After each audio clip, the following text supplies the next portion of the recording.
যদি আমার কথা আপনার খারাপ লেগে থাকে তাহলে আমি আপনার সামনে হাত জোড় করে ক্ষমা চাইছি বড় মা। খবরদার, খবরদার আমাকে বড় মা বলে ডেকেছো তো।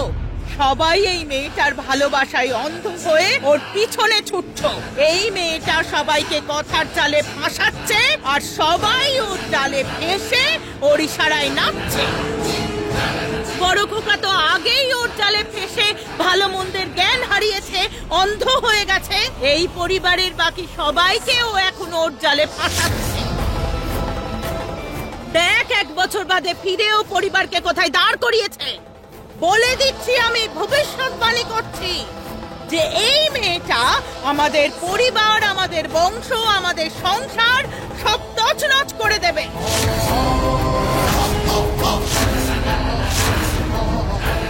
এখন তো ভগবানই ভরসা।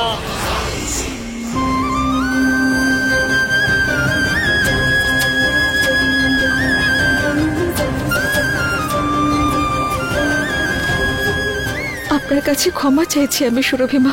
কারোর মনে কষ্ট দেওয়া আমার উদ্দেশ্য ছিল না, আমায় ক্ষমা করে দিন। না সুমনা, তোমায় কারোর কাছে ক্ষমা চাইতে হবে না। তুমি আমার মেয়ে আর চিরকাল আমার মেয়েই থাকবে। ক্ষমা তো আমার চাওয়া উচিত যে একজন মা থাকতে তার মেয়েকে এত কিছু শুনতে হয়েছে, এত কিছু সহ্য করতে হয়েছে। আমায় ক্ষমা করে দাও মা। সুরভিমা, এই সুমনা এখানে থাকলে এই বাড়িতে আমার পাওয়ার তৈরি করতে যথেষ্ট সমস্যা হবে। By God. Congratulations big B, Sumana তোমার ভালোবাসাকে অ্যাকসেপ্ট করে নিয়েছে।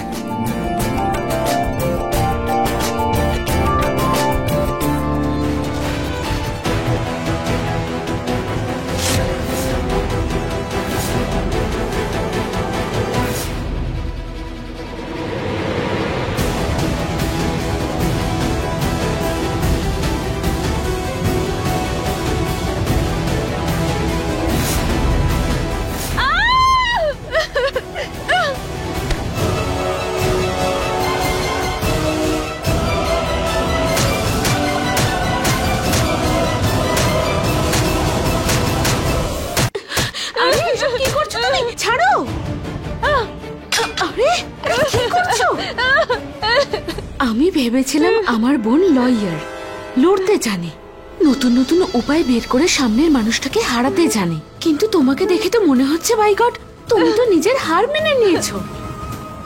ড্রামা করার এটাই তো আসল সুযোগ। তুমি এমন গেম খেলো যে বাড়ির লোকের সাথে সাথে ওই সুমনাও তোমার ফাঁদ থেকে বেরোনোর জন্য তৈরি হতে পারে। নিজের সিঁদুরের বিচার চাই কি চাই না তোমার?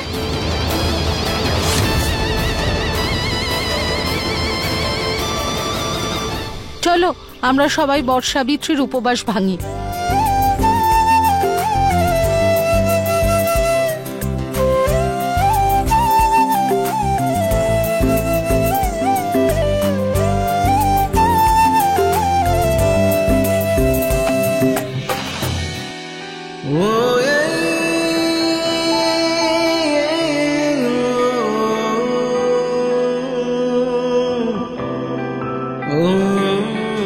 আরতি,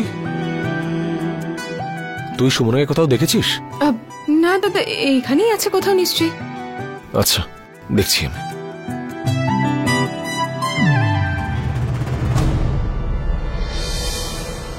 অংশমান, সিচুয়েশন যেরকমই হোক না কেন সন্ধ্যার সঙ্গে অন্যায় হওয়া ঠিক নয়। সময় আমাকে অনেক কিছু ভেবে নিতে বাধ্য করেছে, কিন্তু আমিও তো একজন মেয়ে, আর এই কষ্টটা খুব ভালো করেই বুঝি যে এক নারীর কাছে তার স্বামীর পাশে থাকাটা কতটা গুরুত্বপূর্ণ।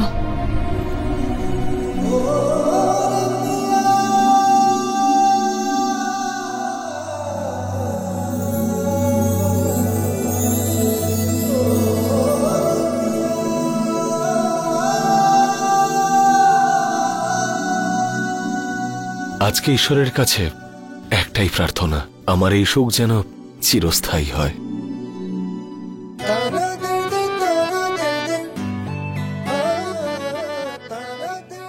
সুমনা, আমি সত্যি খুব লাকি। আজকের দিনে আমি নিজের স্ত্রীকে ফিরে পেয়েছি, যে আমার হওয়া সত্ত্বেও এতদিন দূরে ছিল, সে আজ আবার আমার কাছে।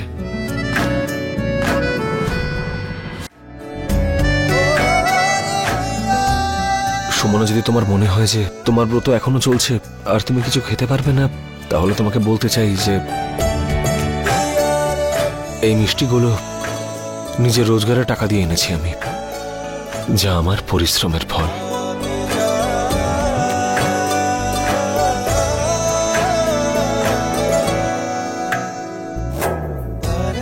এবারেই চোখে জল নয়, শুধু তোমার মুখে হাসি দেখতে চাই, ব্যাস।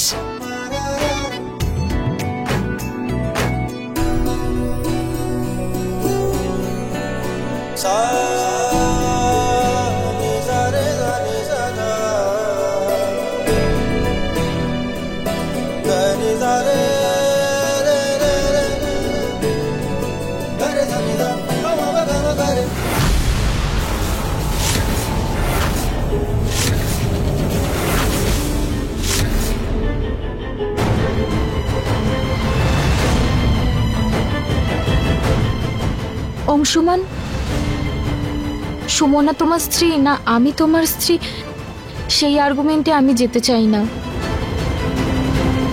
কিন্তু এটাও তোমার মনে রাখতে হবে যে আমি এখনো তোমার স্ত্রী। শুধুমাত্র তোমার ফটো দেখে আমি নিজের হাতে খেয়ে উপোসটা ভাঙতে চাই, যেভাবে নন্দিনী আর আরতি করেছে।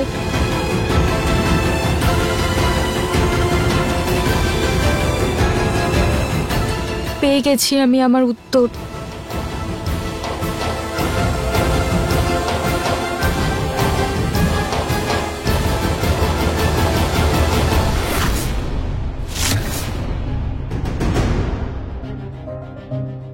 দাঁড়াও সন্ধ্যা, সন্ধ্যা একদম ঠিক কথা বলছে অংশুমান। জীবন আমাদের তিনজনকে এমন তিন পথের সামনে এনে দাঁড় করিয়েছে যে কে কোন পথে এগোবে এই সিদ্ধান্ত নেওয়া ভীষণই মুশকিল। সিচুয়েশন যেরকমই হোক না কেন, কিন্তু বাস্তব তো এটাই যে সন্ধ্যা তোমার স্ত্রী, আর তোমার এটা দায়িত্ব যে তুমি নিজের হাতে ওর উপোস ভাঙো। সন্ধ্যাকে তুমি খাইয়ে দাও অংশুমান।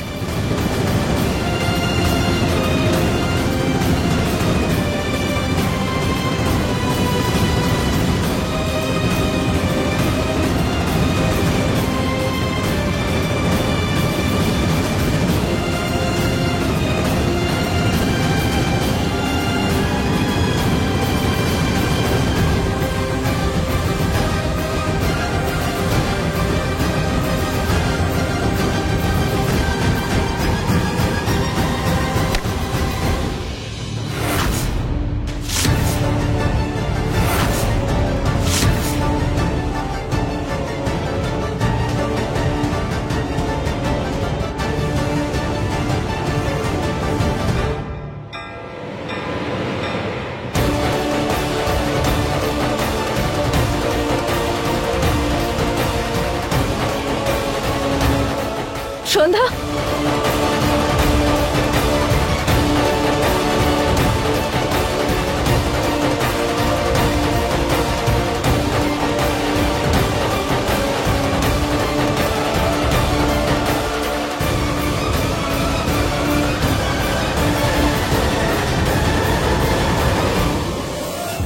মা সাবিত্রীর কৃপায় আজ আমার মেয়েটা অংশুমান দাদা সুমনের মতো বাবা মাকে পেয়েছে। এর থেকে সুখবর আমার কাছে আর কিছু হতেই পারে না। চল নন্দিনী, এবার খেয়ে নি। আমার মেয়েটাও পুরোপুরি ফেঁসেছে ওর জালে।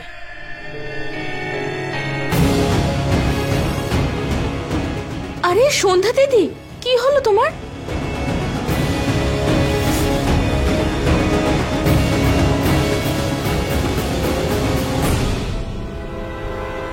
আপনারা সবাই জানেন তো এটা কি?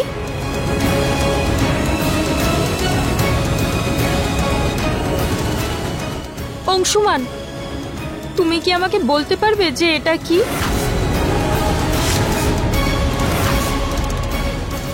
সন্ধ্যা, তুমি কি বলতে চাইছো?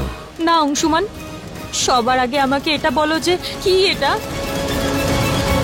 এটা সুমনার সিঁদুর কৌটো। এটা শুধু সুমনার নয়, এটা আমারও সিঁদুরের কৌটো। তুমি এই সিঁদুরের কৌটোটা দিয়ে পুরো পরিবারের সামনে আমার সিঁথিতে সিঁদুর পরিয়েছিলে। অংশুমান, তুমি আমাকে বলো, আমি তোমাকে বলেছিলাম যে আমার সিঁথিতে সিঁদুর পরাতে, নাকি আমি কোনো রকম ভাবে তোমাকে জোর করেছিলাম, কোনো রকম প্রেসার করেছিলাম আমাকে বিয়ে করতে? না তো, তুমি নিজের ইচ্ছেতে আমার সিঁথিতে সিঁদুর পরিয়েছিলে। আর যখন সুমনা ফিরে এলো, তখন তোমার চোখে আমার সিঁথিতে সাজানো সিঁদুরের কোনো মূল্য নেই। হ্যাঁ হ্যাঁ, আমি খুব ভালো করেই বুঝতে পারছি, হয়ে গেছে। কিন্তু এখন আমার এখানে এটাই পরিচয়। কিন্তু যখন কোনো মেয়ে সিঁথিতে সিঁদুর পরে, তখন পৃথিবীর সমস্ত মেয়েরাই খুশি হয়। আর আমি কাঁদছি। আমি আপনাদের সবাইকে জিজ্ঞাসা করছি, আমার কি ভুল? যখন কঠিন সময় অংশুমানের সাথে ছিলাম আমি,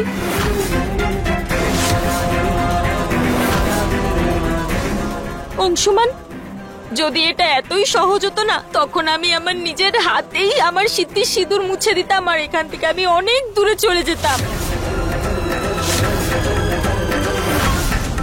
কিন্তু আমি এটা করতে পারবো না। আমি কেন? পৃথিবীর কোনো মেয়ে এই কাজটা করতে পারবে না, কেননা সমাজের প্রশ্ন, লাঞ্ছনা তাকে বাঁচতে কখনোই দেবে না। আমি আপনাদেরকে জিজ্ঞাসা করছি, আমার সাথে যা কিছু হচ্ছে তাতে আমার দোষ কোথায়? কোন ভুলের শাস্তি আমি পাচ্ছি? আরে সন্ধ্যা দিদি, নিজেকে সামলাও, তুমি কাঁদছো কেন এভাবে?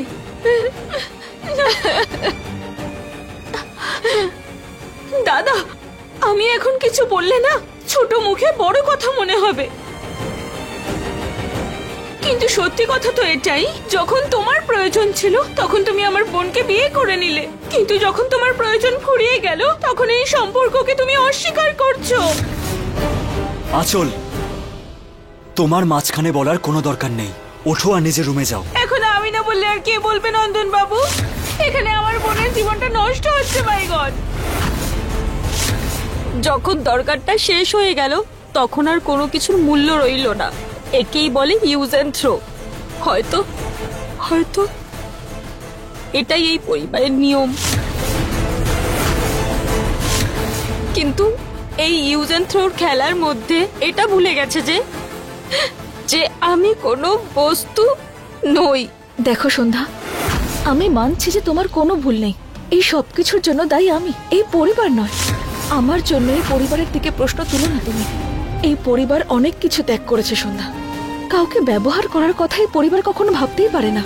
হ্যাঁ, আমি মানছি, অংশুমান গোটা পরিবারের সামনে তোমার সিঁথিতে সিঁদুর পরিয়েছিল, তোমাকে স্ত্রীর অধিকার দিয়েছিল। কিন্তু এই পরিবারের প্রতি আমার বিশ্বাস আছে, কেউ তোমার অধিকার কেড়ে নেবে না। তুমি তোমার অধিকার নিশ্চয়ই পাবে সন্ধ্যা, আমার কথা বিশ্বাস করো। বড় বড় কথা বলাটা বন্ধ করো তো। ওর অধিকারের কথা বলছো? হ্যাঁ, ওর ভালো মন্দের কথা চিন্তা করার নাটক এবার বন্ধ করো তুমি। তোমার ফিরে আসার জন্য সন্ধ্যার অধিকারে ভাগ পড়েছে, সেটা জানো তুমি?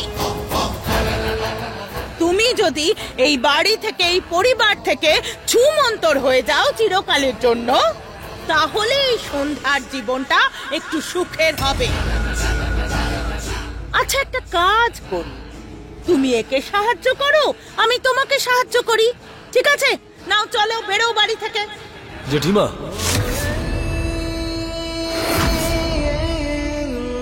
সুমনা আমার স্ত্রী, আর ও এই বাড়ি থেকে কোথাও যাবে না। হে শ্রীকৃষ্ণ, আমি কিচ্ছু বুঝতে পারছি না, কি করব আমি? আমি কোনোভাবেই সন্ধ্যার জীবন নষ্ট হওয়ার কারণ হতে পারবো না। এখন তুমি আমাকে সাহায্য করো। মিস সুমনা উপাধ্যায়,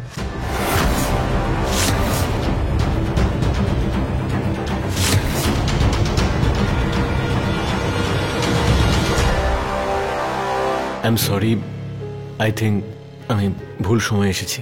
না না ডাক্তার বাবু, আপনি একদম সঠিক সময়ে এসেছেন। এসেছেন যখন একেও সাথে করে নিয়ে যান, ভুলবেন না যেন। হ্যাঁ, আরে দিদি, আমাদের বাড়ির বিষয়ে আমরা নিজেরা কথা বলে মিটিয়ে নেব। ডক্টর রাজীব, আসলে হয়েছে কি, বাসন কোসন এক জায়গায় থাকলে ঠোকাঠুকি লাগিয়ে আওয়াজ হয়।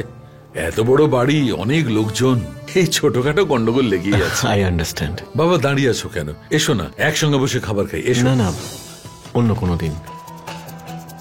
শোনো না, আমি ভেবেছিলাম যে তুমি এখানে নিজের ডিউটি পালন করছো, কিন্তু এখানকার অবস্থা দেখে মনে হচ্ছে যে তোমার কাছে ডিউটির থেকে সম্পর্কটা বড়। না ডক্টর রাজীব, আমি এখানে আমার ডিউটি পালন করছি। আর আমার মনে হয় যে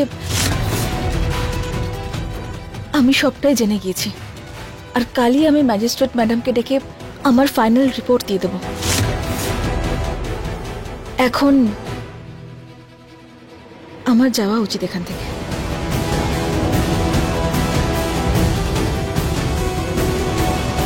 যদি আরো কিছুক্ষণ আমি থাকি এখানে, তাহলে ঝামেলা আরো বাড়বে। এই বাড়ির শান্তি বজায় রাখতে আমার এখন এখান থেকে চলে যাওয়াই উচিত।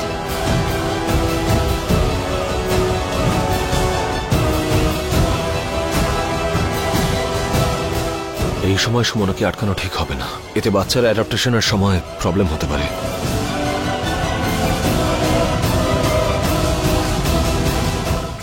ভগবান, দেখো তুমি।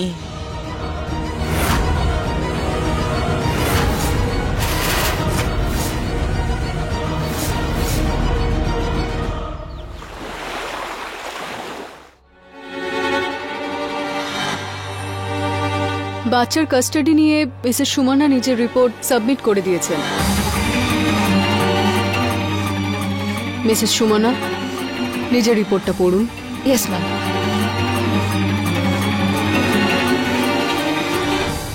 বাচ্চাটির লালন পালন কিভাবে হচ্ছে তা দেখার জন্যই পরিবারের সঙ্গে আমি অনেক দিন কাটালাম, আর অনেক কিছু জানতেও পেরেছি। এটা সত্যি যে ফস্টার প্যারেন্টস এই বাচ্চাটিকে খুবই ভালোবাসেন, কিন্তু প্যারেন্টস হিসেবে মিস্টার অংশুমান ঝা এবং সন্ধ্যা সঠিক ফস্টার প্যারেন্টস নন।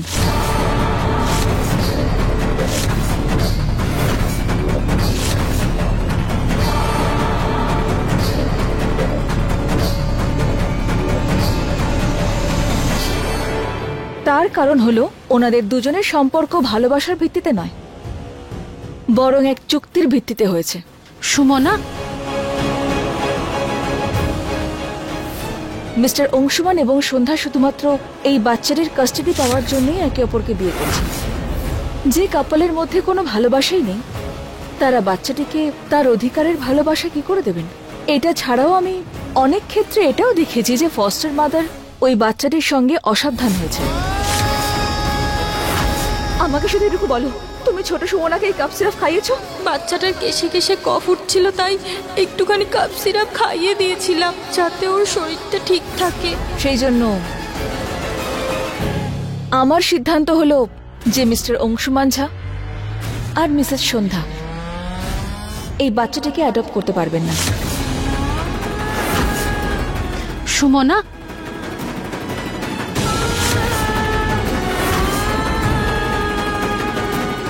কি বলছো?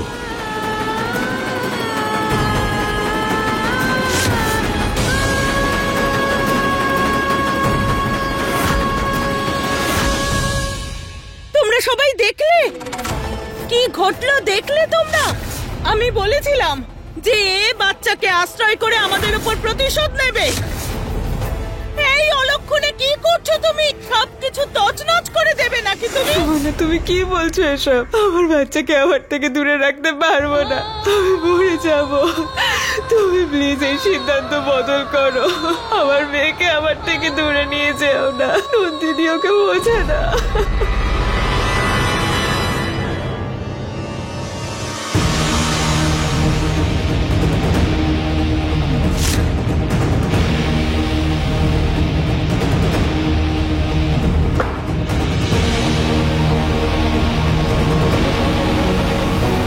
তোমার যদি মনে হয় যে আমি আর সন্ধ্যা ফস্টার প্যারেন্টস হওয়ার জন্য পারফেক্ট কাপল নই, তাহলে কোনো ব্যাপার নয়।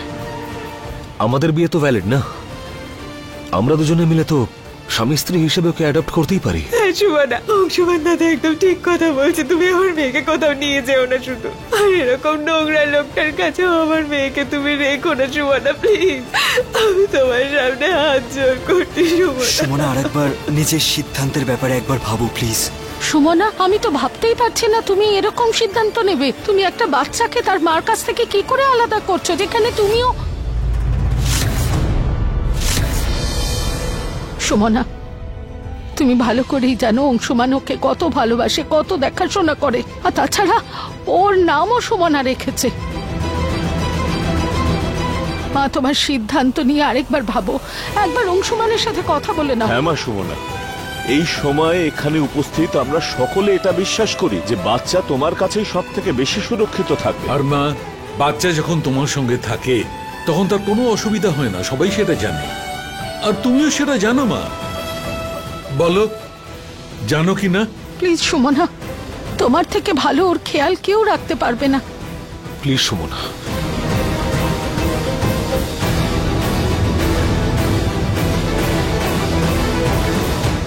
না,